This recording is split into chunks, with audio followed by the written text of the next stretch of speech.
வணக்கம். நான் சித்த மருத்துவர் சங்கீதா பேசுறேன். இன்னைக்கு கருவேப்பிலையின் பயன்களை பார்ப்போம். கருவேப்பிலையில் வைட்டமின் ஏ, கரோட்டினாய்ட்ஸ் சத்து நிரம்பியுள்ளது. இதனால் கண் பார்வை பிரகாசமாக இருக்கும். இது முடி உதிர்வை தடுக்கிறது. தேங்காயினுடன் கலந்து இதை காய்ச்சி முடியை தடவும் பொழுது முடி நீண்டு கருமையாக வளரும். முகப்பருக்களை நீக்குகிறது. மேலும் சர்க்கரை நோயாளிகள் தினமும் கருவேப்பிலை சாப்பிட்டால் இரத்தத்தில் சர்க்கரையின் அளவு குறையும். கருவேப்பிலை உடலில் தேங்கியுள்ள கெட்ட கொழுப்புகளை கரைப்பதோடு நல்ல கொழுப்புகளை அதிகரிக்கும். வயிற்றை சுற்றி ஏற்படும் கொழுப்புகளை கரைக்கும். இரத்த சோகையை குணப்படுத்துகிறது.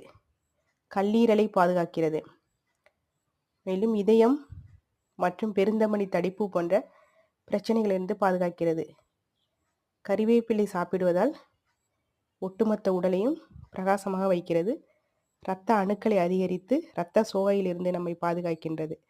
இதனால் கருவேப்பிலையை துவையல், பொடி ஆகியவை செய்து உணவில் அன்றாடம் பயன்படுத்த வேண்டும்.